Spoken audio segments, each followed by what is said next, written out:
Alors bonsoir à toutes et à tous. Vous savez que cette semaine on rentre Bezrat Hashem dans le nouveau Sefer, deuxième Sefer de la Torah, le Sefer Shemot. Alors comme son nom l'indique, Shemot, et les Shemot Bnei Israël, Habaim Mitzrayma, et Yaakov Yishu Beto Baou. Et quand on rentre dans le Sefer Shemot, tout de suite on s'interroge comment ça se fait que ce Sefer s'appelle le Sefer Shemot. D'accord, le livre des noms. Parce qu'a priori, il se passe tellement d'événements dans ce Sefer-là qu'on aurait pu l'appeler autrement. D'accord, on aurait pu l'appeler tout simplement le Sefer de Géoula, comme il dit le Ramban. Il va y avoir aussi non seulement la sortie d'Égypte, mais il va y avoir Kabbalat Torah aussi dans Parashat Yitro. Il va y avoir après la construction du Mishkan. Donc il se passe énormément d'événements dans ce Sefer-là, et pourtant on appelle Sefer Shemot, au nom de la Parashat Hashavua qui s'appelle Parashat Shemot, au nom du premier pasuk qui s'appelle Ele Shemot Bnei Israël. Voici le nom des Bnei Israël. Alors il faut savoir que le nom dans le Ham Israël, il a une force très particulière, très particulière. Pourquoi ? Parce que vous savez que ne serait-ce qu'avec le nom d'une personne, la personne elle peut être en Australie, d'accord, elle est en Australie, elle est peut-être en train de dormir à l'heure qu'il est, et au moment où maintenant on fait le cours, les Refuata, d'accord, on fait le cours pour la Refua de cette personne-là là-bas, elle est en train de guérir. C'est-à-dire que c'est incroyable, c'est l'Ouyuman, quand on réfléchit, tu as mentionné son nom, parce que tu as dit son nom, alors du coup, qu'est-ce qui se passe ? Elle là-bas, à l'autre bout du monde, et ben elle est en train de guérir. C'est pas seulement vrai par rapport à la Refoua, mais c'est vrai aussi par rapport à l'Enu Nishmat. Vous savez que quand on fait pour l'élévation d'une âme d'une personne, c'est que la personne elle est là-bas dans les Olam Haïlionim, et que maintenant elle est dans le Gan Eden, etc. Et que cette personne-là, elle est dans un statut qui est un statut de pause, parce que quand on arrive dans l'Olama, vous savez qu'on a plus de Sruyot, on s'arrête, la vie elle s'arrête. Quand est-ce que maintenant la vie elle avance ? C'est à partir du moment où maintenant on est dans l'Olamazé, dans ce monde-ci, dans le monde de l'action. Mais quand on arrive dans le monde futur, tout simplement, ça y est, les compteurs ils sont à zéro. Donc maintenant on arrête. Qu'est-ce qui va permettre à la personne d'avancer ? C'est quand on mentionne son nom, quand on fait Kaddish pour cette personne, etc. Donc on voit que le fait de mentionner le nom de la personne, les nous nishmat de cette personne, on voit que c'est une force telle que maintenant dans l'Olamaba, cette personne-là elle continue à avancer. Là aussi on voit la force du nom, c'est par exemple dans l'Ilchot Gitin. D'accord, Hachem Ishmor, si un couple qui divorce, et bien tout simplement il faut marquer le nom exact de la personne. Vous savez que il y a des halachot très spécifiques par rapport au nom de la personne, comment on écrit le nom dans les guettes. Pourquoi ? Parce que à partir du moment où maintenant c'est deux Neshamot là qui étaient le couple qui vont se séparer, et ben à cause de quoi elles vont se séparer ? Tout simplement parce qu'on va transmettre un morceau de papier qui s'appelle le guet. Maintenant, qu'est-ce qui va définir maintenant que ce guet-là, il va être bien comme il faut ? C'est en grande partie le nom. Le nom qu'on écrit à ce moment-là. Est-ce que maintenant c'est le nom usuel que la personne utilise, c'est comme ça que les gens l'appellent, etc. C'est-à-dire le nom de la personne, c'est un symbole tellement fort que la conséquence, elle va être que les deux Neshamot, elles vont se séparer. Pareil dans une Ktuva. D'accord, une Ktuva, au moment où on écrit la Ktuva, il faut savoir exactement le nom qu'on utilise, pas le nom que maintenant, lui il s'appelle Moshe, Chaim, mais on l'appelle jamais Chaim, d'accord, on l'appelle que Moshe, donc on écrit que Moshe, c'est l'eau pachou, d'accord, dans les Ktuvot. Donc on voit que quoi ? Que le nom dans le Ham Israël a une force très particulière. C'est que vient le Rabbi Chaim Vital, le Talmid du Harizal, et le Ramak, Rabbi Moshe Cordovero, qui était un des maîtres du Harizal, à Tzfat, lui tout simplement, ils disent que de nos jours, ça existe encore la prophétie. La prophétie existe encore. Chez qui ? Chez les parents. Quand des parents ils nomment leurs enfants, ils donnent le nom à leur enfant, c'est une sorte de prophétie. C'est-à-dire que cette Neshama là qui vient en dessous du trône d'Akadosh Baruch Hu, elle vient dans ce monde-là, et que maintenant les parents ils viennent, ils donnent un nom, c'est Begeder de la Névoie, ça rentre dans les critères de la prophétie. Comment ils arrivent à deviner le bon nom, le truc, ils arrivent à s'accorder que... C'est incroyable. C'est qu'une fois, il y a Baba Meir. Baba Meir, c'est Rabbi Meir Abouchatzera, le fils de Baba Saleh. C'était un géant. C'était un homme qui était dans un autre monde. D'accord ? Le Rav Ben Sion Abba Shaul, il dit sur Baba Meir qu'il était raoui d'être le Mashiach. Il était grand. Et Baba Meir, Baruch Hashem Besimatov, Mazatov, il a eu un garçon. Il a eu un fils. Et donc il va voir Baba Saleh, son père, et il lui demande, papa, je voudrais que tu sois le Sandak, d'accord, celui qui porte le bébé au moment de la brite, et je voudrais que tu donnes le nom à mon fils. Alors à ce moment-là, Baba Saleh, il lui dit, regarde, moi ça ne me dérange pas d'être Sandak, mais donner le nom, ça c'est toi. Top. Bah Meir, il rentre chez lui, il étudie la Kabbalah toute la nuit. Vous savez pourquoi ? Parce que la veille de la brite, les malachim, le malach Hamavet, le Satan, il essaie d'empêcher qu'il y ait la brite. Parce que c'est une mitzvah qui a tellement de mérite que si vous voulez organiser une bride, je vous dis, c'est la grande année, il y a toujours un truc qui va pas, d'accord? Pourquoi? Parce que le malach, le Satan, il essaie d'empêcher. Il y a toujours le taxi qui vient pas, le truc, on trouve plus les clés de la voiture. Tout le monde, demandez avec tout le monde, tout celui qui a fait une bride une fois dans sa vie, il vous raconte qu'il a eu un problème, d'accord? C'est obligé. C'est-à-dire, le Yetzerara, il est là, il veut empêcher la bride. Donc, une des choses qui protège l'enfant, c'est tout simplement, comme ils font les Sfaradim, Brit Yitzhak, d'accord? La veille au soir, on ramène des hommes dans la maison, ils commencent à lire des morceaux du Zohar qui ramènent une protection particulière sur l'enfant. Magnifique. Donc lui, qu'est-ce qu'il fait, Baba Meir? Non seulement il fait le Zohar, mais lui, il étudie la Kabbalah à ce moment-là toute la nuit.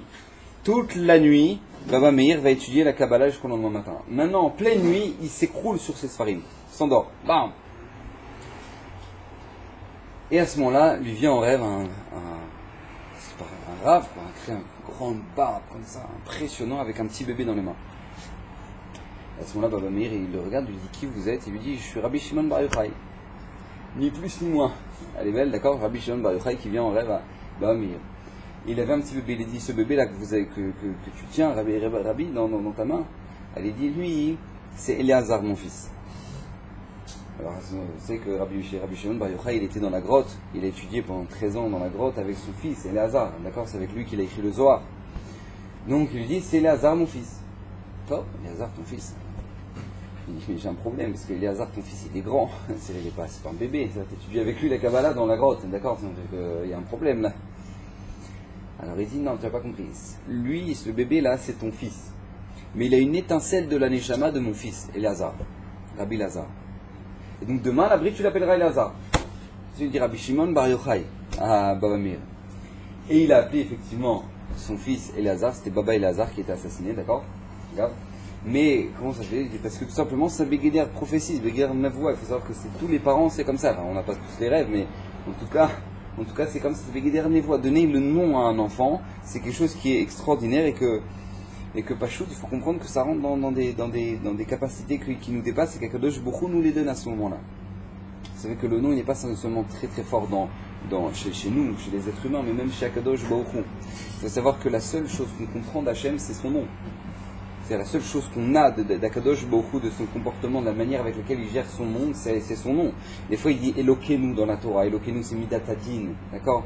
Et des fois, il dit Yudke Vavke, d'accord? C'est l'attribut de miséricorde. Hachem, c'est l'attribut de miséricorde. Des fois, sur une mezouza, c'est marqué Shin Dalet Yud, d'accord? Shakai. Ce nom d'Akadosh Baruch Hu, c'est le premier lettre de Shomer de la Torah d'Israël, celui qui est gardien des portes d'Israël. C'est pour ça qu'on met ce nom-là sur les portes de nos maisons, d'accord? Bref. Chaque nom d'Akadosh Baruch Hu, il correspond à une anaga d'Akadosh Baruch Hu. Rashi, plusieurs fois dans le Chumash, il vient, il demande, il dit comment ça se fait que là maintenant c'est marqué dans la Torah Elokenu? Pourquoi c'est pas marqué Hachem? Pourquoi c'est pas marqué Yudke Vavke? Pourquoi on voit qu'ici il y a un attribut de justice, il y a une rigueur de justice, etc. Donc, et Rashi il explique en fonction de ça. Donc on voit que les noms d'Akadosh Baruch Hu sont très symboliques et sont très très forts. Donc vient le Balatourim, il dit Parashat Hashavua, Parashat Shemot. Pourquoi maintenant le Sefer Shemot, il s'appelle le Sefer Shemot? Tout simplement pour la simple et bonne raison que une des raisons pour laquelle on est sorti d'Égypte, c'est parce qu'on a gardé notre nom. D'accord? Nous dit le Midrash, ça par le mérite de trois choses qu'on est sorti d'Égypte, par le fait qu'ils ont gardé leur nom, qu'ils ont gardé leurs vêtements, d'accord, leurs habits, ils étaient habillés comme des juifs, et troisième chose, ils ont gardé le Lashon HaKodesh, ils parlaient tous hébreu. Donc par le mérite de ces trois choses-là, ils sont sortis d'Égypte. C'est pour ça qu'à Pessah, on donne tellement d'importance aux minagim. Quand il y a des gens qui commencent à charrier les minagim, ils disent oh ouais, tu manges pas du houmous, parce que houmous, rametz, d'accord, chacun tu manges pas du poulet, parce que pourquoi, arrête votre délire, parce qu'il y a la graine, d'accord, chacun il a des minagim. Il faut extrêmement les respecter à Pessah. Pourquoi? Parce que Pessah c'est la fête des minagim. Parce que si on est sorti d'Égypte, nous dit le Midrash, c'est parce que le mérite de ces trois choses-là, qui est le nom, qui est l'habit, mais qui est le fait qu'ils ont gardé le Lashon HaKodesh, et que ces trois choses-là ne sont pas une halakha dans le Shulchan Aruch. C'est pas une halakha, c'est un minag Israël. Donc comme c'est grâce au minagim qu'on est sorti d'Égypte, donc tout simplement, on donne beaucoup d'importance au minagim à Pessah. Très bien. Et là je vais vous ramener un midrash absolument incroyable. Il faut savoir que ce midrash-là, il est le human. Les malachim, ils sont venus voir Akadosh Baruch Hu. Et ils ont dit, Ribono shel olam, Ma'enosh ketis kerenu ben adam kitif kerenu. Qu'est-ce qu'il est l'homme bichlal pour qu'on lui donne de l'importance avant la création de l'homme? Vous savez qu'il a demandé à toutes les créatures est-ce qu'on crée l'homme ou pas? Et à ce moment-là, les Malachim disent mais qu'est-ce qu'il est l'homme bichlal? Qu'est-ce qui va valoir ces morceaux de chair? Amar Lehem, à ce moment-là, Kadosh Baruch Hu lui a dit, Adam Ze, Shani Mevakesh Livro, sachez que cet homme-là que je vais créer, Te'e Chormato Meruba Meshelachem. Son intelligence, elle va vous dépasser. Au Malachim. Hachem, il parle au Malachim, il dit, son intelligence, elle va vous dépasser. Maasa, qu'est-ce qu'il a fait à Kadosh Baruch Hu pour prouver ça? Kines Kol Behema Chaya Ve'ov Ve'evir Lifnehem. Donc il a ramené tous les animaux du monde, les girafes, les hippos, les crocos, les vaches, il a tous ramené devant les malachim. Il lui a dit, Mashmotam Shel Elu, comment il s'appelle? Comment ça s'appelle? Ça s'appelle un taureau, comment ça s'appelle? Le malachim lui dit, Mouyadou, il ne savait pas. Le malachim ne savait pas répondre. Kevan Shebara Adam, au moment il va créer Adam Arishon, écoutez bien, qu'est-ce qui va se passer? Et Viram Lefanav, il va faire passer devant Adam Arishon tous les animaux. Amarlo, à ce moment-là, il va dire à Adam Arishon, Mashmotam Shelelu, comment ils s'appellent ces animaux-là? Amar Lezena Eli Krochor, lui, ce serait bien de l'appeler un taureau. Veleze Ari, et lui un lion. Veleze Sous, et lui un cheval. Veleze Chamor, et lui un âne. Veleze Gamal, et lui un dromadaire. Veleze Necher, et lui un aigle. Vechen Nekoulam, et ainsi pour tous. Amarlo, écoutez bien ce que va dire Akadosh Baruch Hu. Amarlo, Ve'atama Shimcha, et toi comment tu t'appelles? Hachem, il demande à Adam Arishon, toi comment tu t'appelles? Amarlo Adam, moi je m'appelle Adam. Adam Arishon, c'est lui-même qui a donné son nom, je m'appelle Adam. Va Amarlo Lama, il lui a dit pourquoi tu t'appelles Adam? Alors il lui a dit parce que Shinivriti Mena Adama, parce que j'ai été créé à partir de la terre.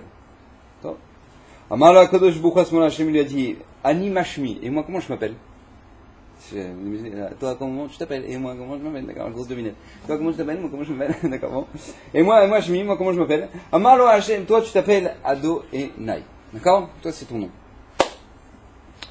Pourquoi? Lama. Shiata ou Adon lechol habriot. Parce que toi tu es le patron. Comme toi tu es le patron, tu es Adon, tu es le maître du monde, donc on va t'appeler Ado et Nai. D'accord? C'est ton nom Hachem. Très bien. Denis Mefarshim, il pose la question, il dit 2 secondes, je n'ai pas compris. Tu veux prouver que l'homme il est le plus intelligent de toute la création, même plus que des malachim. Alors tu lui ramènes un croco et tu lui dis comment ça s'appelle un croco? Il y a un problème, non? D'accord, c'est un peu dérangeant, d'accord? Tu lui ramènes des vaches, alors toi, ça va s'appeler une vache, ça une girafe, ça c'est un truc, ça... Alors quoi? Ah bah bravo. Il est plus fort que tout le monde. Incroyable, il est plus fort que les anges. Mais comment ça fonctionne? Comment c'est possible un truc pareil? Comment comprendre un midrash pareil? Deuxième question qu'on va essayer de demander, c'est une question de Rav Yaakov Ganiski qui dit mais je comprends pas. L'homme, il va s'appeler Adam parce qu'il a été créé de la terre. Demande Rav Yaakov Ganiski, mais qui s'appelle Tselem. C'est plus joli déjà. Tselem. Mais en plus de ça, pourquoi? Parce que tu as été créé Tselem Elohim. Tu as été créé à l'image d'Hachem. Donc tu devrais t'appeler a priori plus Tselem. C'est plus sympathique, c'est plus joli, d'accord? C'est plus. Non, il va dire Adam, parce que j'ai été créé à partir de la terre. Bon. Et qu'est-ce que ça veut dire, Akadosh Baruch Hu? Comment moi je m'appelle? Comment moi je m'appelle? Comment toi tu m'appelles? Et pourquoi tu m'appelles comme ça?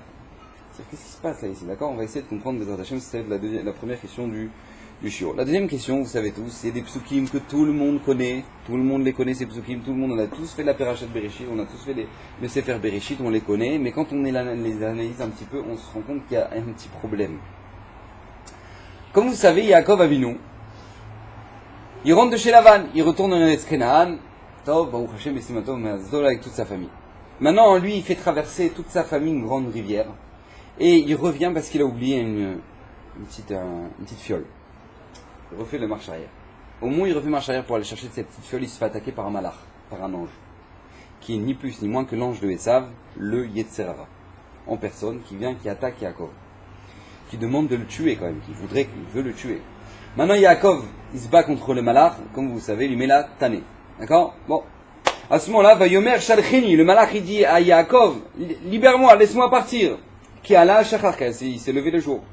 Et il devait faire, nous dit Rachid, devait faire une shira à ce moment-là, au moment du lever du soleil, etc. Va Omer lo ashlachecha, va Omer, et lui à ce moment-là il dit, lo ashlachecha, ki imbrartani. Je te renverrai pas tant que tu m'as pas fait une bracha, lui dit Yaakov. Jusqu'à là, a priori, tout va bien. Vient la difficulté. Vayomer elav mashimcha. À ce moment-là, le malach il demande à Yaakov, comment tu t'appelles? Yaakov, Vayomer Yaakov. Rabotai, excuse-moi, temps mort. Le malach il sait pas comment il s'appelle? Il vient de se battre avec lui toute la nuit, oui. On dirait que maintenant tu vas voir un rave, tu as un grand rave, tu as le rave, je pourrais faire une bracha pour la parnassa, oui, comment tu t'appelles? Genre, il ne te connaît pas, donc il te demande ton nom. Tu t'appelles Marlouf, ok, très bien, voilà, Marlouf. Ok, tu donnes ton nom. Maintenant, qu'est-ce qui se passe? Là, Yaakov, il se bat contre un malach. Le malach, après, il dit, bon, je voudrais juste une bracha. Le malach, il lui dit, comment tu t'appelles? C'est-à-dire quoi, comment je m'appelle? Allô, tu t'es battu contre qui, là? T'as pas reçu comme mission, va te battre contre Yaakov? Tu me connais pas? Allô? Maintenant, qu'est-ce qui se passe? Yaakov, il dit, je m'appelle Yaakov. Qu'est-ce qui se passe? Deuxièmement, on continue. Vayomer lo Yaakov, lo Yaakov yamerot shemcha. Maintenant, tu t'appelleras plus Yaakov. Kim Israël. Maintenant, tu t'appelleras Israël. Attends, je t'ai demandé de me changer mon nom, là, maintenant. Mais qui c'est qui t'a demandé de changer mon nom? Tu vas voir le Rav. Je vais voir, voilà, Rav, je m'appelle Marlouchi Sportif, le truc, machin. Il arrive maintenant, non, plus maintenant, plus Marlouf. Chaim, maintenant. Je sais pas comment je t'ai demandé une bracha pour la parnassa, d'accord? Lui, tu ressors, tu t'appelles autrement. Lui, maintenant, Yaakov, il arrive, il dit, je veux une bracha. Il dit, comment tu t'appelles? Je dis, Yaakov. Non, maintenant, je t'appelle plus Yaakov. Israël, maintenant. Donc, il a rien demandé. Maintenant, on continue, parce que d'après. Maintenant, Vaishal Yaakov.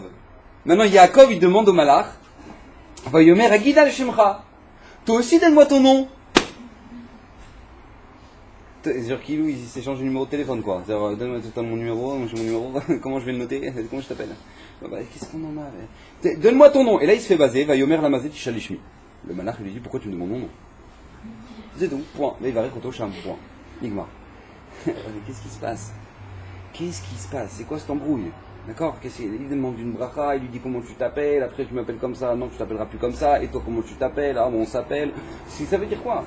Ça veut dire quoi? D'accord? On va essayer de comprendre Bezrat Hashem, qu'est-ce qui se passe. Ça, c'est la deuxième question qu'on va voir ce soir. La troisième question, c'est que vous savez qu'il y a une Gemara incroyable, une Gemara dans Rosh Hashanah.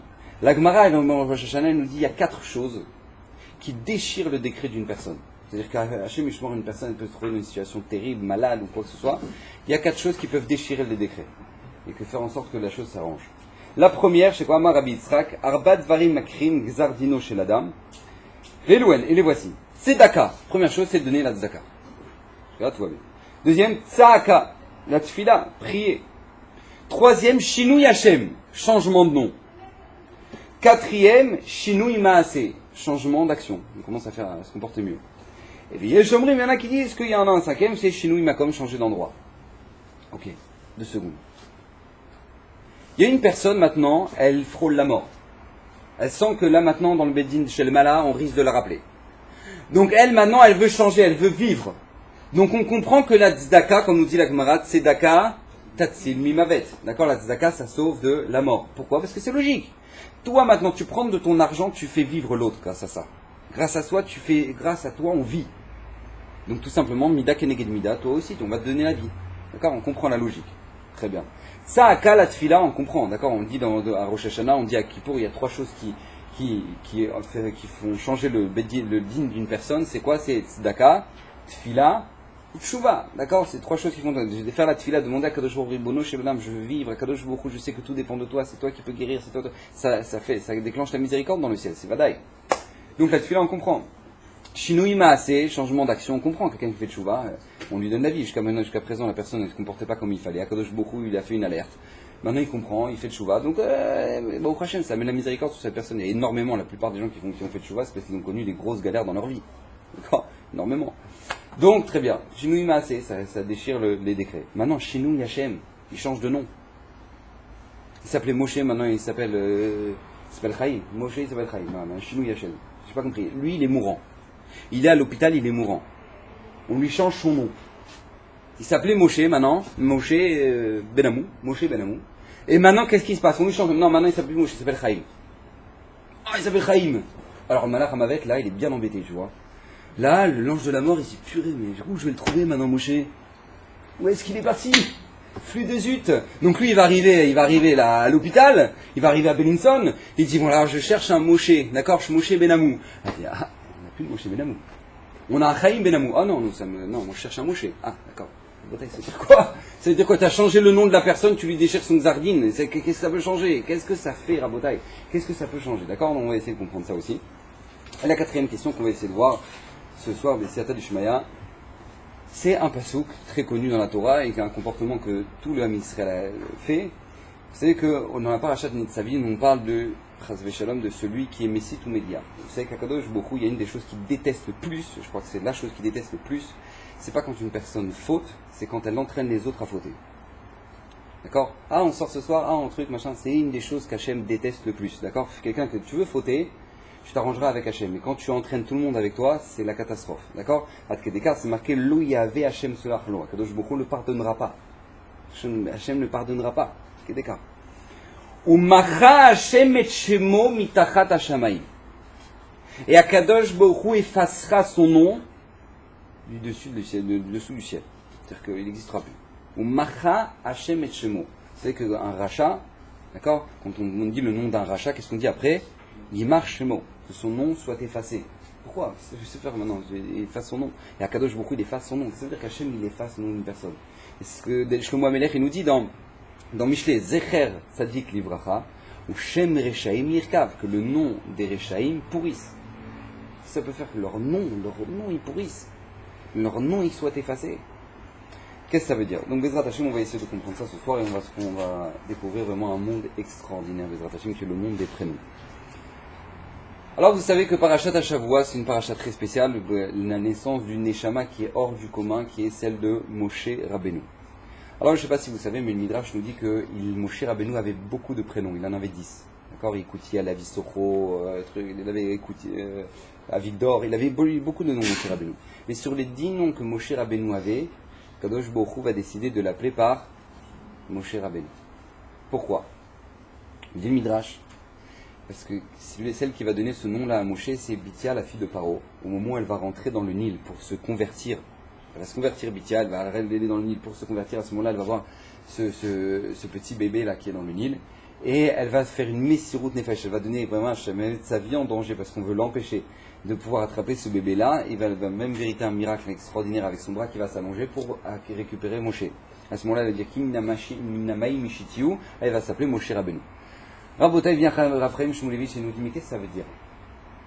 Il faut savoir que quand Bithia elle va venir pour sauver Moshe Rabbeinu, elle va ancrer en lui la force d'être un sauveur. Kiminamai Mishitiu.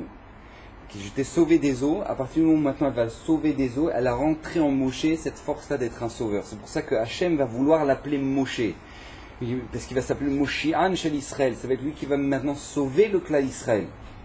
Donc la preuve en est, Moshe Rabbeinu, c'est incroyable. Quand on regarde dans toute la parashat Shemot, toute la Torah, ça va être lui qui va nous sauver encore et encore et encore. Regardez, parashat Hashavua. Moshe il sort, il va pas rester comme ça dans son palais en train de faire Shir Amalot, et Saïna Ilarim, quand il va voir tous les juifs en train de morfler dehors, d'accord? Lui qu'est-ce qu'il va faire? Il va sortir la nuit, il va aller enterrer les corps. Il y a des juifs qui sont là, et encore leur corps comme ça qui est dehors, il va aller prendre une pelle, il va enterrer les corps de ses frères. En pleine nuit, prince d'Égypte. Vous voyez ce que ça veut dire? C'est qu'Akadosh Baruch Hu, Paro, pardon, c'est que Paro lui-même, il va donner l'intendance à Moshe. C'est-à-dire que Moshe, c'était lui qui devait prendre la place après. Et lui, en pleine nuit, à 2h du mat, il va faire une excursion par une porte, et quoi? Il va aller enterrer les corps de ses frères. Il va se déguiser, il va aller transporter les pierres avec eux. C'est l'Oyuman, ce qui était Moshe Rabbeinu. Et que d'ailleurs, comment il va devoir quitter l'Égypte? Il va devoir quitter l'Égypte parce qu'il a sauvé un juif des coups d'un Égyptien, d'accord? Donc puisqu'il a sauvé un juif des coups d'un Égyptien, il va devoir prendre la fuite. Il prend la fuite, il arrive à Midian. Qu'est-ce qui se passe à Midian quand il arrive? Il sauve les filles de Yitro du viol. C'est-à-dire que les filles de Yitro, elles étaient à côté du puits pour pouvoir prendre de l'eau. Et à ce moment-là, il y a des brigands qui sont arrivés, qui ont embêté les filles de Yitro, mais elles voulaient les embêter. D'accord? Donc lui, Moshe Rabbeinu, il va venir pour les sauver. Et une fois que maintenant, il fait connaissance avec Yitro, il va être le berger de Yitro, et comment il va découvrir Akadosh Baruch Hu? Parce qu'il va aller chercher un petit agneau qui s'est égaré. D'accord? Bon, après, hop, il revient en Égypte, et quand il revient en Égypte pour faire sortir le Ham Israël, par le srout de qui la mer s'est ouverte, en grande partie par le srout de Moshe Rabbeinu. Après, on arrive au pied du Har Sinaï, qu'est-ce qui se passe? Le veau d'or, la catastrophe, Akadosh Baruch Hu, il dit, laisse-moi, je vais les éclater. Viens Moshe Rabbeinu, il dit à Hachem, je t'en supplie. Pas ce peuple-là, moi tu peux pas faire repartir le Ham Israël de moi. Et c'est lui, grâce à lui qu'on vit jusqu'à aujourd'hui. C'est par la tfila de Moshe Rabbeinu. Donc jusqu'au bout, Moshe Rabbeinu va être le sauveur du Ham Israël. Donc puisqu'il va avoir comme mission d'être le sauveur du Ham Israël, Akadosh Baruch Hu veut l'appeler Moshe. La première fois qu'Hachem va s'adresser à lui au mont du buisson, qu'est-ce qu'il va dire? Moshe. Il va pas dire Avigdor, Écoutiel, il va dire Moshe. Il va l'appeler par ce nom-là. Parce que ça va être ça sa mission. De là, on découvre quelque chose qui est extraordinaire. Dans le nom de la personne se cache la mission pour laquelle elle est venue sur Terre. Dans le nom de la personne se cache la mission pour laquelle elle est venue. Il faut savoir. La mission, la preuve, écoutez bien. Là, encore une fois, on va relire des psukim que tout le monde connaît, tout le monde a vu le Sefer Bereshit, mais quand on analyse un petit peu, c'est hallucinant. Regardez, écoutez bien ce qui va se passer. Esav est parti à la chasse, pourquoi? Pour amener du gibier, pour faire manger, pour offrir à manger à son père. Pourquoi? Parce que son père Yitzhak compte le bénir. Très bien. Vient Rivka, elle appelle le deuxième fils, Yaakov, elle dit va prendre les brachot à ton frère, va prendre vite lui. Donc Yaakov se déguise, etc. Il arrive là-bas et à ce moment-là, il prend les brachot de son frère Esav. Esav rentre de la chasse et il arrive voir son papa et il dit voilà papa, je t'ai préparé ce que tu aimais, ce que tu voulais, bénis-moi mon père. À ce moment-là, Yitzhak lui dit je peux pas, je t'ai déjà béni. Parce qu'Yitzhak il était aveugle, je pensais qu'il avait déjà béni. Il dit non, pas du tout, c'était pas moi. Il dit, quoi, j'ai béni Yaakov? À ce moment-là, Esav va comprendre qu'il a perdu toutes les brachot qu'il devait recevoir. Il va tout perdre. C'est-à-dire, pour vous donner une notion, parce que non, on a du mal à se rendre compte de ce que ça représente, mais c'est comme si maintenant il y a deux frères, le père il est multimilliardaire et il a donné tout l'héritage à un seul et l'autre il reste en plan. D'accord? C'est exactement ce qui va se passer. Lui il va perdre toutes les brachot. Esav va perdre toutes les brachot. À ce moment-là, écoutez bien, Kishmoa Esav est divré à vivre quand il entend les paroles de son père. Veitzak tzaka gdola umara ad meod. D'accord? C'est Hachem qui parle. Hachem, il exprime la souffrance de Esav. Tzak tzaka gdola, il va faire un hurlement. Umara, un hurlement amer. Ad meod. Sur extrêmement amer. C'est pour vous donner une notion, il va pleurer à ce moment-là Esav jusqu'à aujourd'hui. Si ça fait 2000 ans qu'on est en galoute chez Esav, à cause chez Edom, c'est à cause de ce cri-là. Pour vous donner une notion de la souffrance qu'il a eu Esav à ce moment-là, d'accord? Vayomer le'avi bacheni gamani. Mon père, bénis-moi, moi aussi. À ce moment-là, son père, il lui dit, Vayomer bachicha bemirma. Mais qu'est-ce que je peux faire? Moi, ton frère, il est venu avec ruse. Veikar birchatra, il a pris ta bracha. Là, écoutez bien, à ce moment-là, Esav il va faire un truc. Il va faire un truc. Accrochez-vous. Accrochez-vous. Parole de Esav. Vayomer. Achi kara Yaakov. Ah, c'est pour ça qu'il s'appelle Yaakov. Pourquoi? Parce qu'en fait, il m'a endormi deux fois. La première fois parce qu'il a pris ma boechora, et bechora tilaka. Maintenant, il a pris ma bracha. Donc, puisqu'en fait, il m'a embrouillé deux fois, d'accord? Donc Yakviemi Pamaim, c'est pour ça qu'il s'appelle Yaakov. J'ai pas compris. Tu commences à faire des chidushim sur le nom de Yaakov là? Genre c'est le moment quoi. Genre il vient de lui apprendre t'auras plus rien, laisse tomber, laisse béton, j'ai plus de bracha, j'ai plus rien. Ah, je comprends, Yaakov, Yakveni, ah d'accord, je comprends. Ça va et ça, tu te sens bien, tu commences à faire des chidushim sur le nom de Yaakov, tout va bien et t'as de la fièvre? Qu'est-ce qui se passe? Et ça, il commence à faire des chidushim sur le nom de Yaakov, Yakvieni, Zepa, Maïm, il m'a eu deux fois. Qu'est-ce qui lui arrive à Esav? Qu'est-ce qui lui arrive? Rabotai, écoutez bien, Esav, il a compris, il a reçu une double claque ici. La première claque, c'est qu'il a compris que maintenant son frère, il lui a pris toutes les brachot. Première claque. Deuxième claque, c'est qu'il a compris qu'en fait, Yaakov, c'était ça sa mission. Parce que s'il s'appelle Yaakov, c'est pour m'embrouiller deux fois. Yakvi enizé par Maïm. Donc à ce moment-là, il a reçu la deuxième claque qu'en fait c'est Minashamaim, que s'il s'appelle Yaakov, c'est parce que c'est ce qu'il devait faire. Vous imaginez un peu la claque qu'il a reçue à ce moment-là? C'est pour ça qu'ici il va faire une dracha du nom de Yaakov. C'est qu'il a compris ici qu'en fait c'est ce qu'il devait faire. Et là, il est face à la vérité. C'est-à-dire qu'il fallait que mon frère il fasse ça. C'est ça qui va. Cette vérité-là dans les noms, c'est-à-dire que la mission que dévoile le nom, c'est pas seulement chez les Rechaïm, c'est chez les Tzadikim, c'est même les Rechaïm. Par exemple, Paro. D'accord? Paro. D'où ça sort Paro? Paro. Nous dit le Midrash parce que c'est Péra. C'est une bouche mauvaise. Paro, il a une mauvaise bouche. Péra, je connais pas Akadosh Baruch Hu, je sais pas de qui tu me parles, je connais pas Yosef, Péra, il a une bouche mauvaise. C'est pour ça que dans Parashat HaShavua, c'est marqué qu'ils ont commencé à faire l'esclavage. Comment ils appellent l'esclavage? Avodat Parer. Pourquoi c'est quoi ce mot Parer? Bien le Midrash nous dit Péra. Lui, il va arriver avec une bouche gentille, rare, douce. Lui, par où il va arriver, il va dire oh, mes chers juifs, mes chers cousins, mes chers amis, ceux que j'aime tant. Vous allez aider pour l'évolution de l'Égypte, Bezrat Hashem, on va construire 2 grandes villes, Pithom et Ramsès, on a vraiment besoin de votre aide, est-ce que vous êtes prêts à être une main d'œuvre pour Paro? Je vous donnerai plein d'argent, vous allez avoir plein de pépettes. À ce moment-là, qu'est-ce qui se passe? Le homme Israël dit oui, oui, oui, oui, oui. Et lui, qu'est-ce qui se passe? Avec le fur et à mesure, qu'est-ce qui va se passer? Il va enlever l'argent et il va les mettre en esclavage. Mais comment ça a commencé? Pérar, il a commencé avec une bouche gentille. C'est pour ça que Paro, son nom c'est Péra. Paro. Sa bouche elle est mauvaise. Top. C'est qu'une fois la Gemara, je crois que je vous l'ai raconté celle-là. La Gemara de Yoman a dit qu'il y avait Rabbi Meir, Rabbi Yoshua, Rabbi Yossi, ils sont les 3 arrivés dans une auberge, veille de Shabbat. Et ils avaient besoin de dormir là-bas et maintenant ils avaient plein d'argent avec eux. Énormément d'argent. Donc qu'est-ce qu'ils ont fait? Ils ne savaient plus quoi faire, donc ils ont donné l'argent à qui? À l'aubergiste. Top. Ils donnent l'argent à l'aubergiste à ce moment-là. L'aubergiste lui dit, ah ben d'accord, pas de problème, je vais le mettre dans le coffre. Et le Rabbi Meir il demande, mais comment il s'appelle lui l'aubergiste? Lui il s'appelle Kidor.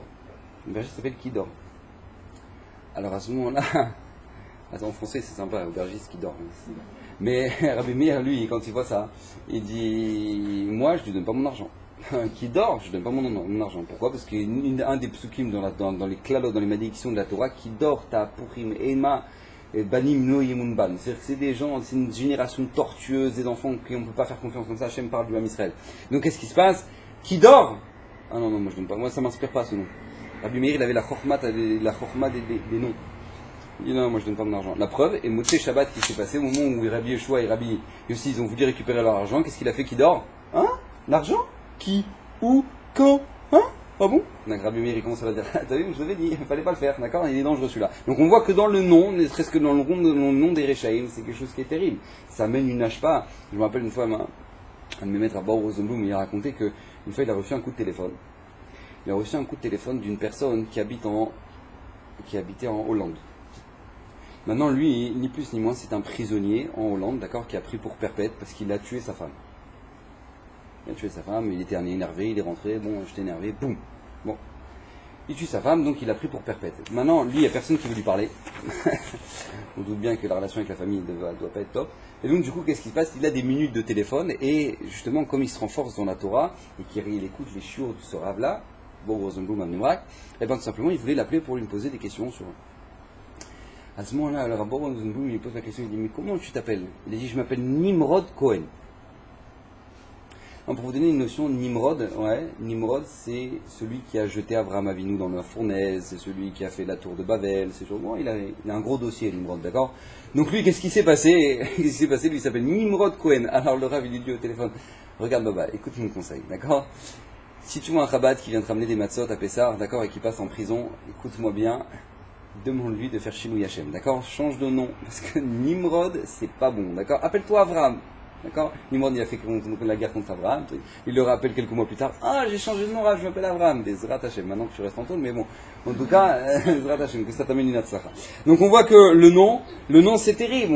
C'est l'Ouhuman. L'Ouhuman lâche pas que ça peut amener sur la personne. Ça ramène, c'est toute la mission de la personne sur cette terre.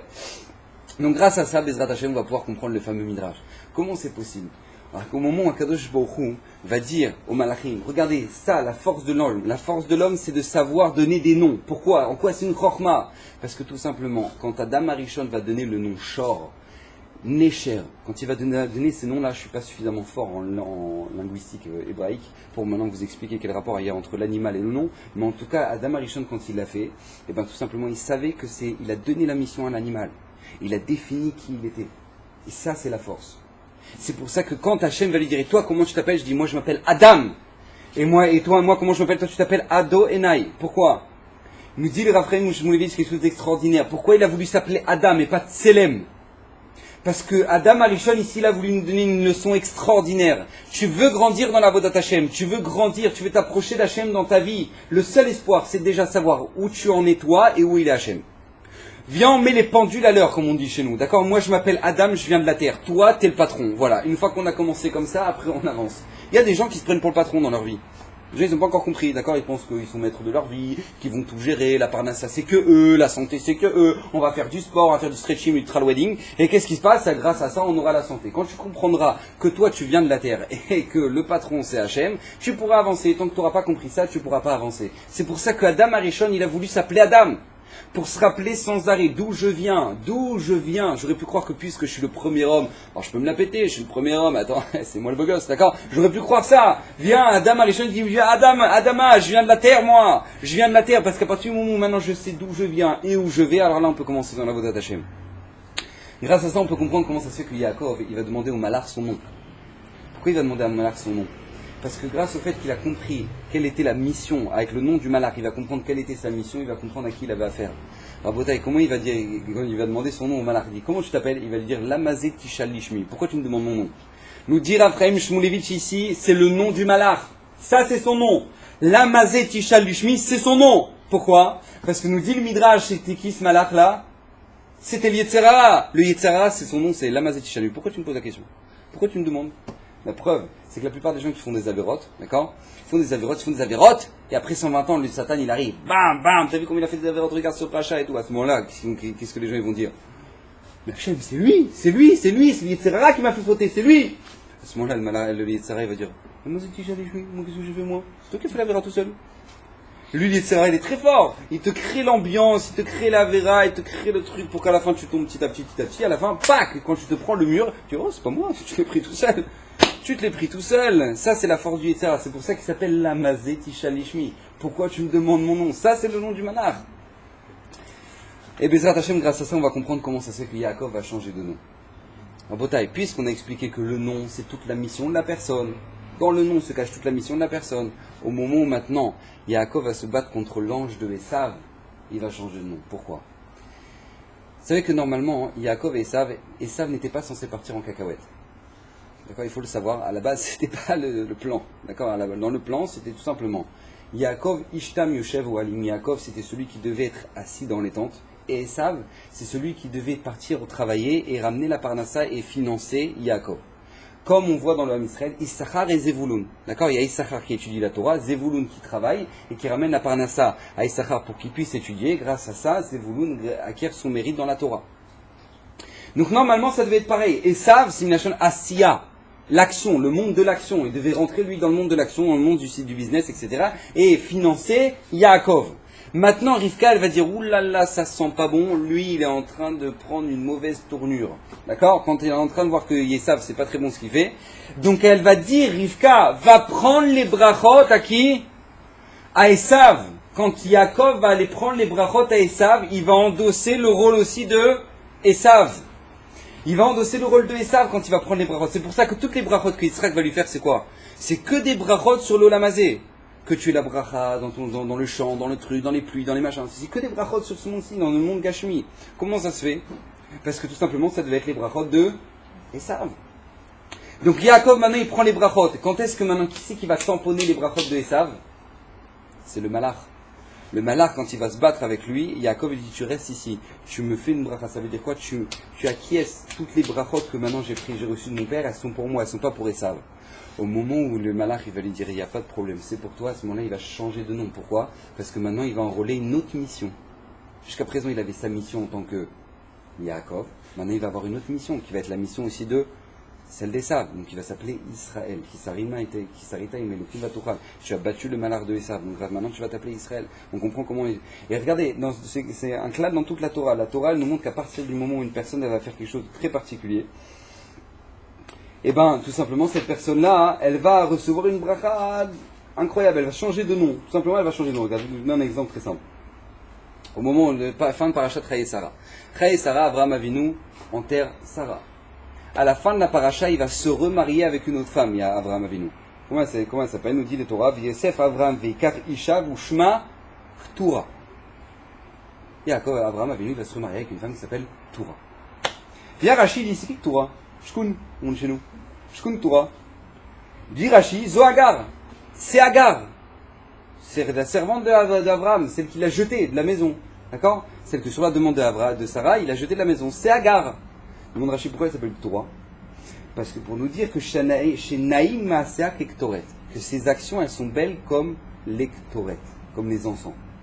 Pourquoi? Parce que depuis le jour où elle a quitté Abraham Avinu, elle ne s'est jamais unie à un autre homme. En Bretagne, on n'a pas idée ce que c'est que ce Nisayon. Vous savez que Agar, c'est pas une servante, c'était la fille de Paro. Au moment où Abraham et Sarah ils vont descendre en Égypte, Paro, il va donner sa fille à Avraham Avinu, il va dire, vaut mieux qu'elle soit servante chez toi que princesse en Égypte. Paro, il va donner sa fille en cadeau à Avraham, ça va être Agar. Donc Agar, quand elle se fait jeter de la maison d'Avraham, non seulement elle est la fille de Paro, mais elle a un gros CV, Agar, Baruch Hashem. C'est-à-dire que non seulement elle est la fille de Paro, mais en plus de ça, elle était la femme de la grande star mondiale, Avraham Avinu. Sur vous imaginez un peu, il y a tout le monde qui va lui demander des autographes, quoi. Agar, d'accord, c'est ouh, Agar, d'accord. Donc maintenant, qu'est-ce qui se passe? Elle a eu des propositions Agar. Rabotai, Agar, elle va jeter tout le monde. Elle va dire, moi, j'ai eu un homme qui s'appelait Avraham Avinu, c'est tout. Et bien par ce mérite-là, Kadosh Baruch Hu va lui changer son nom. Elle s'appelle Torah. Imaginez un peu ça. Vous savez que la Gemara dit quelque chose, une histoire que pas beaucoup de gens connaissent, mais c'est une histoire qui est absolument incroyable. Il y avait un roi c'est le premier roi d'Israël qui s'appelait Shaoul. Shaoul, il avait une fille qui s'appelait Michal. Une des filles qui s'appelait Michal.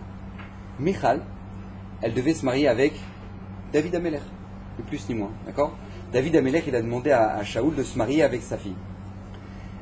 Shaoul, il a mis une condition, il a dit voilà, tout simplement, si tu m'éclates des Pélishtim, et ben tout simplement, je te donnerai ma fille, pas de problème. Lui, David Amelech, il l'a fait, bien comme il fallait. Et qu'est-ce qui se passe au moment où il revient pour se marier avec Michal? Shaoul ne lui donne pas Michal. Il lui donne pas. Et il va la donner en mariage à un autre homme qui s'appelle Palti ben Laish. Maintenant, David Amelech, entre-temps, ne va pas commencer à chercher des noix à Shaoul, parce que tout simplement, Shaoul veut le tuer. Donc, d'accord, donc lui, il se bat. Et donc, en attendant, Palti vit avec Michal. Maintenant, lui, le problème, c'est que Palti ben Laish, il sait que, normalement, Michal, elle aurait dû être mariée avec David. Rabotai. Palti ben Laish, il va vivre avec Michal pendant 7 ans. 7 ans. Machloket Rachito soit, ou 2 ans et demi ou 7 ans. 7 ans dans une même maison, dans une même chambre, il va jamais s'approcher d'elle. Jamais. Il va mettre un sabre entre les deux lits. Il va dire que celui qui passe ce lit-là, il soit tranché par le sabre. Ne va pas approcher Michal, parce qu'il sait qu'elle est destinée à David. Nous dit la Gemara, son mérite, il dépasse celui de Yosef. Il dépasse celui de Yosef Hatzadik, qui n'a pas été avec la femme de Potiphar. Adkedekar, imaginez-vous ce que dit la Gemara dans Sanhedrin. Sheker Achen, c'est du mensonge, la grâce. Qu'on dit dans Eshetraï. Sheker Achen, Ve'evel Ayofi. C'est quoi Sheker Achen? C'est Yosef, avec la femme de Potiphar. Ve'evel Ayofi, il est rien, la beauté. C'est quoi? On parle de Boaz Boaz avec Ruth, merci. Ruth qui était au bout de son lit, d'accord, et qui n'a pas été avec elle. Isha irat Hashem ititalal, on parle de qui? De Palti ben Laish, que lui maintenant il est resté pendant 7 ans avec Michal, il n'a jamais approché. Isha irat Hashem, sur lui, son mérite il dépasse celui de Yosef, celui de Boaz. Et ben Rabota, il nous demande la Gemara comment ça se fait qu'à la fin il s'appelle Paltiel. Nous dit la Gemara parce qu'Hachem a rajouté son nom au nom de Palti. Parce qu'il a dépassé, il a réussi à remplir tellement une épreuve qui est extraordinaire qu'Hachem dit lui, je rajoute mon nom. Dans son nom, il va lui rajouter son nom. Je me dis un peu ce que ça veut dire. C'est qu'il a tellement rempli sa mission, il a tellement fait avec une telle messirut nefesh. Hachem, il dit, moi je rajoute mon nom à cette personne-là. Tu as fait ta mission, je m'ajoute à toi. C'est extraordinaire. Donc maintenant, on peut comprendre quelque chose qui est fondamental. On peut comprendre pourquoi Hachem Ishmor, l'inverse. D'accord? Une personne qui maintenant, est dans la souffrance, et qui maintenant se retrouve dans une situation difficile. On a posé la question, comment ça se fait que maintenant le changement de nom, ça peut aider? En quoi changer le nom de la personne, ça peut aider? Il nous dit le Rambam, je ne sais pas si vous connaissez, mais le Rambam, il dit dans une fois Tchouva, une personne qui fait Tchouva, normalement, elle doit changer son nom. C'est ce qu'il dit le Rambam, Halakha. Une personne qui fait Tchouva, normalement, elle doit changer son nom. C'est pas comme ça qu'on est noé avec la Halakha, mais le Rambam, il est sauvé comme ça. Pourquoi? Parce que c'est une nouvelle personne. Comme c'est une nouvelle personne, elle doit changer son nom. Vous savez que quand il y a de Gour, il disait, quand maintenant on arrive à Yom Kippour, on fait Shechianu. Quand on commence Yom Kippour, on fait Shechianu, on fait la bracha au Bet Knesset, Shechianu, Vekiemanu, Vegianu, Vezmanazé. Il dit l'admour de Gour, c'est pas seulement sur la fête de Kippour, mais c'est sur nous-mêmes. On est tout neuf. On est tout neuf, on vient de passer 10 jours de Tchouva, on arrive maintenant le jour de Yom Kippour, Shechianu, Vekiemanu, Vegianu, Vezmanazé. D'accord, t'es tout neuf. T'es tout neuf. Donc c'est pour ça, nous dit le Rambam, tu changes de nom quand tu fais Tchouva, selon le Rambam. Pourquoi? Parce que tu es une autre personne. Donc c'est pour ça, en fait, c'est ça tout le yesod, tout le secret du Shinui Hashem, changement de nom. Quand une personne, elle change de nom, qu'est-ce qu'elle veut dire à Kadosh Baruch Hu? Pourquoi ça déclenche la miséricorde? Il dit le Sefer Achinour, parce que tout simplement, cette personne-là, au moment où elle change de nom, Elle montre à Kadosh Baruch Hu, regarde, tu m'as donné une mission, j'ai souffert dans cette mission. Et j'ai pas réussi à la faire. Hachem, je suis prêt à en endosser une autre, merci. En endosser une autre. Mais Bezrat Hashem, j'espère y arriver. Tu montres à travers ça que tu veux changer tes actions. Tu montres que tu veux être quelqu'un d'autre. Tu es prêt à endosser une autre mission à travers un autre nom. C'est pour ça d'ailleurs que dans toute la Torah, on va pouvoir comprendre comment ça se fait qu'Akadosh Baruch Hu va dire que son nom soit effacé au rachat. Pourquoi ? Parce qu'une personne qui ne remplit pas sa mission, elle détruit son nom. Automatiquement. Je vous ramène une preuve extraordinaire. Esav, toujours aussi sympathique, il est toujours là. C'est bien. Esav revient du champ. Il est fatigué. Fatigué, ça veut dire quoi ? C'est-à-dire qu'il a fait un meurtre, il a fait un viol, il a volé, il a truc. D'accord ? Moi, il a fait une grosse journée, quoi. Une journée de Esav. Fatigué. Donc, nous dit la Torah, va yomer Esav el Yaakov, alaïte nina mina adom adom azé. Donne-moi de ce rouge. Donc, lui, il arrive dans la tente, il voit Yaakov en train de cuire quelque chose de rouge. Il dit, donne-moi de ce rouge là, je joue la bouche. Azé kiayef anori, parce que je suis fatigué. Donc, qu'est-ce qu'elle dit la Torah juste après ? Alken, kara, shemo, edom. C'est pour ça que maintenant il va plus s'appeler Esav, il va s'appeler Edom, rouge. Rouge. Et la Torah plusieurs fois après elle va dire Esav ou Edom. Nous maintenant on dit qu'on est dans la galoute de Edom, on ne dit pas la galoute de Esav, d'accord ? Pourquoi ? Parce qu'il a changé son nom. Lui encore une fois, son nom, on a vu avec Esav, c'était quoi sa mission ? C'était de rentrer dans le monde de l'action, ramener de la Torah, ramener de l'argent pour Yaakov. C'était ça sa mission. Lui qu'est-ce qu'il va faire ? Il va complètement changer de mission, il va devenir quelqu'un de super superficiel. Hyper superficiel. C'est-à-dire que, donne-moi de ce rouge. Peut-être qu'il faisait du canigou pour son chien, Yaakov. Qui t'a dit ? Il est en train de cuire un truc. Peut-être que c'est pour son chien, c'est du canigou. Qui t'a dit ? Non, ce rouge, allez, j'ai faim.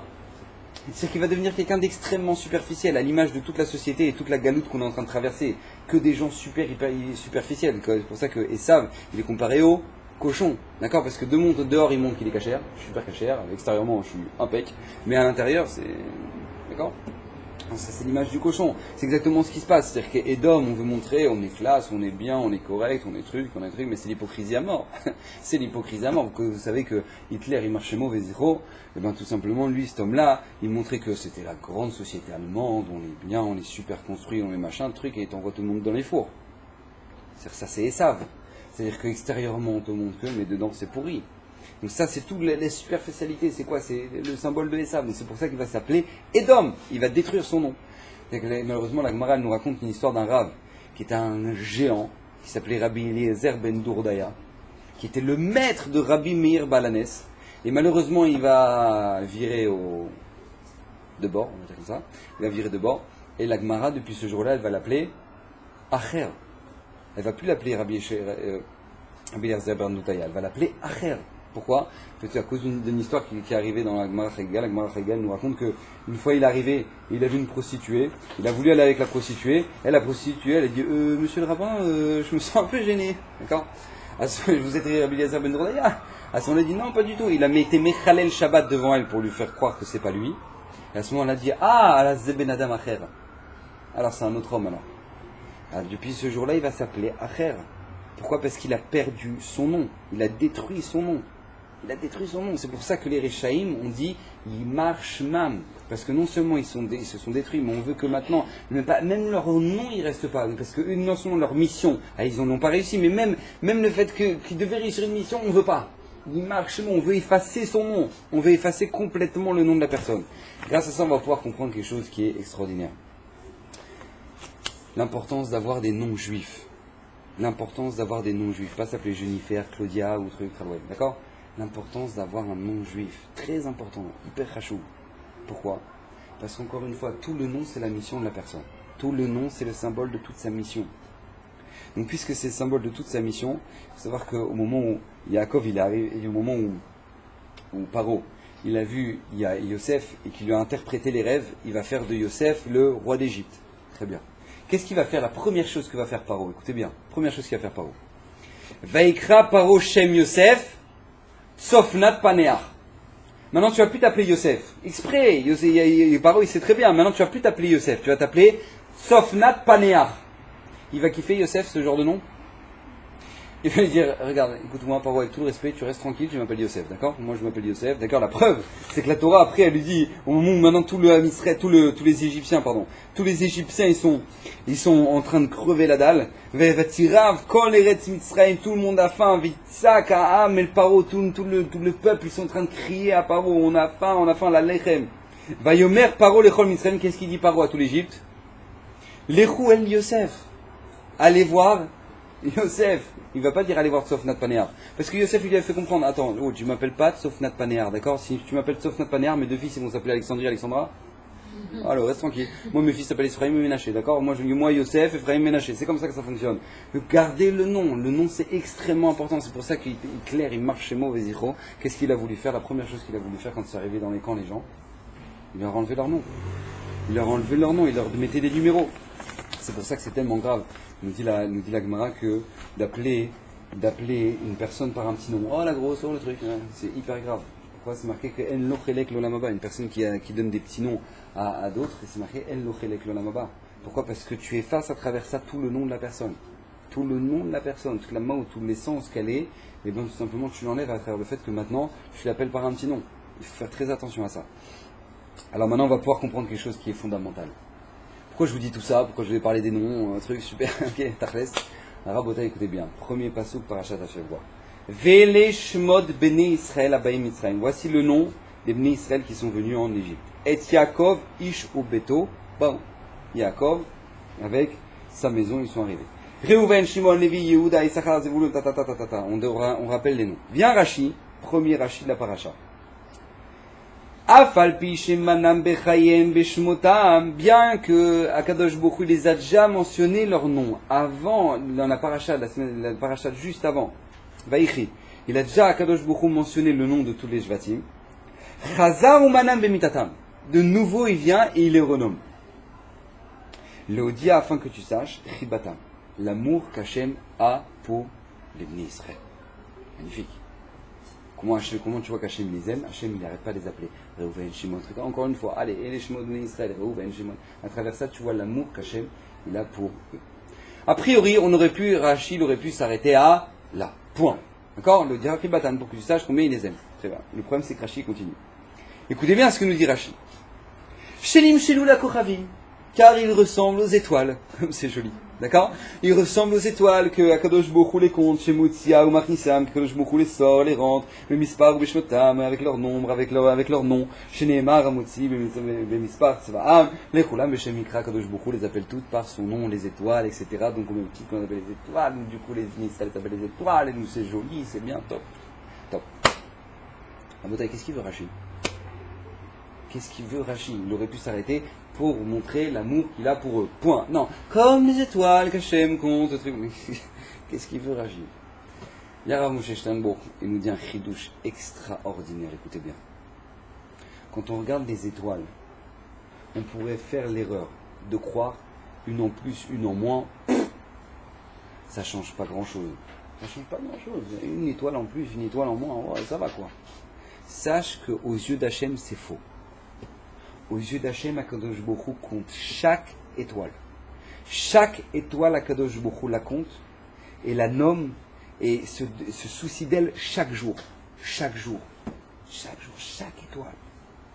Vient Rashi et nous dit, t'aurais pu croire que tu sais pourquoi Akadosh Baruch Hu il compte chaque chevet. Parce que c'est les tribus du Ham Israël. Reuven, Shimon, Lévi, Yehuda, Donc tu aurais pu croire que maintenant c'est pour ça qu'Hachem leur donne tellement d'amour. Parce que c'est eux. Mais maintenant, des Moshe, ça y est, on a 10 000. Des Sarah, des Rachel, des Rivka, des trucs, d'accord, il y en a plein, des Yitzhak, il y en a plein. Alors tu aurais pu croire, bon voilà, je suis un Yitzhak parmi tous les Yitzhak dans le Ham Israël, d'accord, viens Rashi Parashat Hashavua et te dit, tu te trompes. C'est faux. Lorsqu'Akadosh Baruch Hu compte chacun, Akadosh Baruch Hu connaît la mission de chaque étoile. Et l'importance qu'elle peut ramener dans le monde, et c'est exactement quand est-ce qu'elle doit rentrer, quand est-ce qu'elle doit sortir, quelle est sa mission, est-ce qu'elle le fait, et Hachem se soucie si chacun de nous réalisons notre mission. Il faut savoir qu'Akadosh Baruch Hu nous regarde chaque jour et se soucie, est-ce que ma fille, ou est-ce que mon fils réussit sa mission, ou est-ce que Chasvé Shalom il rate sa mission, il efface son nom, Hachem Ishmor. Il faut comprendre que grâce à Dieu Baruch Hachem, On est des Béné Israël, on a reçu des noms qui représentent énormément. Savoir notre mission, la raison pour laquelle on est venu dans ce monde, on ne peut pas le savoir parce qu'on n'est plus dans cette génération-là. Maintenant, on doit le découvrir à travers notre vie, à travers les épreuves qu'on a, à travers ce qu'on doit faire. On doit à travers, à travers la Torah qu'on étudie. Et c'est grâce à ça qu'on découvre notre mission. Mais il faut savoir que notre mission, elle est unique. Et qu'au même titre qu'Akadosh Baruch Hu se soucie de compter chaque jour, chaque étoile, parce qu'il n'y a pas une en plus ou une en moins. Akadosh Baruch Hu donne l'importance à chacun. Donc au même titre qu'Akadosh Baruch Hu donne l'importance à chacun, on doit savoir que Akadosh Baruch Hu nous regarde chaque instant et se soucie. Est-ce que maintenant, est-ce qu'il réalise son nom? Est-ce qu'il fait en sorte de maintenant réaliser sa mission? Et donc Bezrat Hashem qu'on puisse la réaliser comme il faut. Que Akadosh Baruch Hu nous aide, qu'on ait beaucoup de siyata d'Ishmaïa, que ma chère puisse venir Bekarov Bezrat Hashem.